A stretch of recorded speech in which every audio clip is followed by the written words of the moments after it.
Hello साथियों, competition exam देने के लिए मैथ के महत्वपूर्ण सूत्र आप इनको देखें। अगर आप इनको याद रख लेते हैं तो क्वेश्चन बड़ा आसान हो जाता है।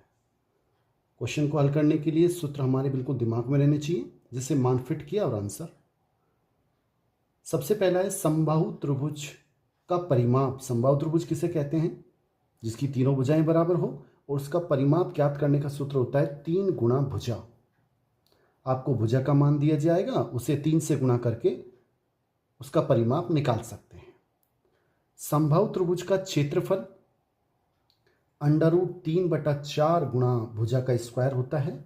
आपको भुजा का मान दिया जाएगा, उसको √3/4 से गुणा करके आप मान ज्ञात कर सकते हैं। समबाहु त्रिभुज का क्षेत्रफल आप ध्यान रखें 1/√3 गुणा ऊंचाई का स्क्वायर ये भी होता है। हमें कौन सा लगाना है? अगर आपको भुजा दे तो दूसरा सूत्र लगाना है और ऊंचाई का मान दे तो तीसरा सूत्र लगाना है। समबाहु त्रिभुज की ऊंचाई और माध्यिका, इसे ज्ञात करने का सूत्र क्या है? अगर हमें समबाहु त्रिभुज की ऊंचाई ज्ञात करवाए तो हमें सूत्र लगाना है √3/2 गुणा भुजा। भुजा का मान आपको दे दिया जाएगा, उससे आप उसकी ऊंचाई ज्ञात कर सकते हैं या माध्यिका का मान ज्ञात कर सकते हैं।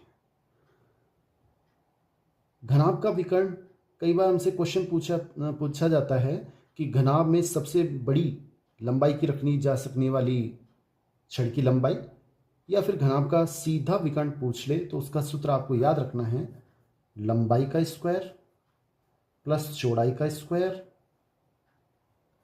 प्लस ऊंचाई का स्क्वायर।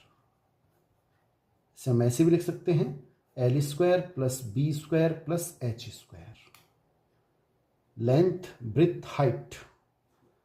घन का विकर्ण आपको अगर ज्ञात करवाए तो उसका सूत्र होता है √3 गुणा भुजा। भुजा का मान आपको दे दिया जाएगा, उसको √3 से गुणा करके मान ज्ञात करना है। आयत का विकर्ण क्या होता है? √ लंबाई का स्क्वायर प्लस चौड़ाई का स्क्वायर।